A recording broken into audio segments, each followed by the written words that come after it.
I would say this, that each buyer agency agreement obviously should have an expiration date. Mm-hmm. And they also should have an early termination clause in there as well. If if the buyer just simply Mm-hmm. changed their mind and they don't want to buy, they decide to rent, or maybe they get transferred out of the area, so they're no longer looking in the DMV, or they simply things don't work out with their agent. There should be some type of early termination. Now the question is, So what about like buyers? Because yeah, I see that maybe. I mean, my guess is for sellers, they just bought a home, or not just, but they bought a home.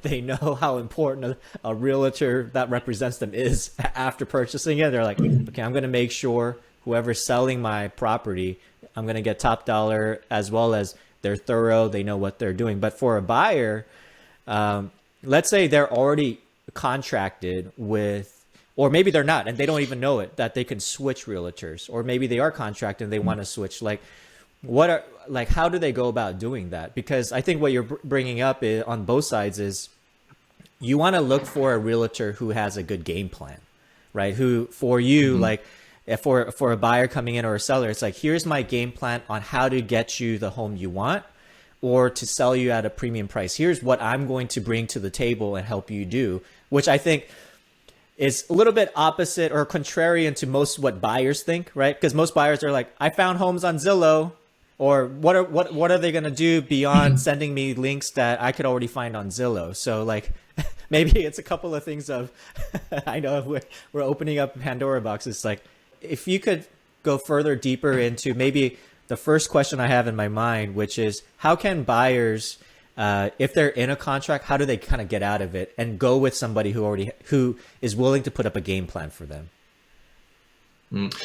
That's a great question. I will tell you, over the last 2 years, I've had a lot of that. I mean, I've been oftentimes, our team has been oftentimes the second or third or fourth agent that the buyer's gone with, because they just simply thought it would be as easy as, okay, I found these properties on Zillow, now open up the door for me.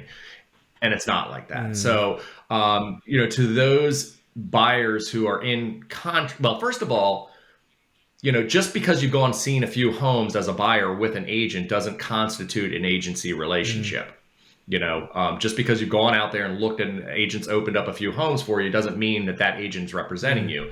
Where agency is basically procured is when the buyer signs an actual exclusive buyer agency agreement with that broker, with that agent, to represent them for X period of time through November 30th, whatever. If you haven't signed anything and you've been working with somebody, but you just feel like, okay, this person's, not professional, they're very reactive as opposed to proactive and everything, right there, that's a major red flag and something that you probably, need to consider walking away from. So it's very easy in that regard. You just let the person know, like, hey, you know what? Going a different direction. I'm hiring, somebody else to do this, however they feel comfortable. Sometimes you can do the old breakup line, like, it's not you, it's me. Or break up via text. Yeah, exactly. It's not you, it's me. However you want to do that. But in seriousness, I had a lot of people that have been involved with a buyer agency agreement that they've signed for a certain period of time. I can't help somebody get out of that. I can't, it's against the code of ethics for me to try to tell them how to get out of it or whatever. I would say this, that each buyer agency agreement obviously should have an expiration date. And they also should have an early termination clause in there as well. If the buyer just simply changed their mind and they don't want to buy, they decide to rent, or maybe they get transferred out of the area, so they're no longer looking in the DMV, or they simply, things don't work out with their agent. There should be some type of early termination. Now the question is, is there any cost to that? I mean, that's something that they need to look at in the agreement that they signed. I do know in the agreements that we sign, I can only speak for what we do as a team, is, typically our buyer agency agreements are usually for maybe 3 months. More often than not, the transaction happens well before the 3-month period. But typically it's 3 months, with the understanding that, if we at the end of 3 months, if they haven't found what they're looking for, but they still feel that they're well served and in the best hands of our team, then we can always extend it. We also do put in our agreements that there's a 3-day termination clause, that either side, I can terminate, they could terminate, at any point in time prior to purchasing a home, with 3 days notice, and there's no cost to it.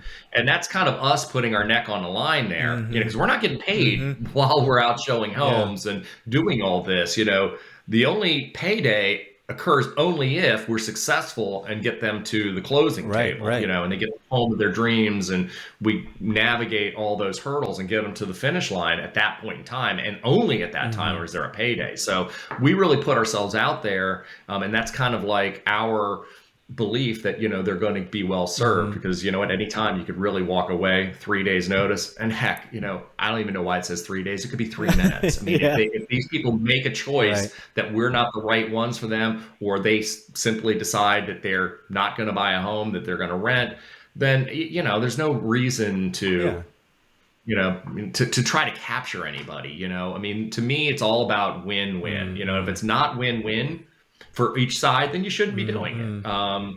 So, I would just say, for that my long answer here, I would just say, for that person who is in a buyer agency agreement and they feel like, these things are not working out, they're not working with who they should be working with to be successful, I would always say, first, look at the agreement. You should have a copy of the agreement. Okay.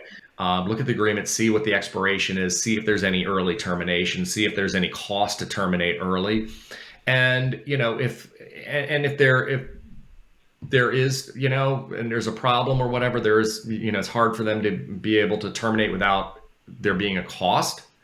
They should talk to the agent and just, oftentimes, if they are frustrated with their agent, I will tell you, probably their agent's frustrated with them too. I mean, it usually works both ways there. And oftentimes it's like, what, it's cool. Let's just, release each other and let's move forward. So I just think it's like, look at what you sign, and then, have a conversation with that agent and just say, hey, look, I'm going to go a different direction here. The agent was probably waiting for the buyer to initiate the conversation, right? The agent was probably like, oh my God, thank God. Probably. That's 90% of the time, that's the way it is. It usually works both ways. Yeah. Yeah.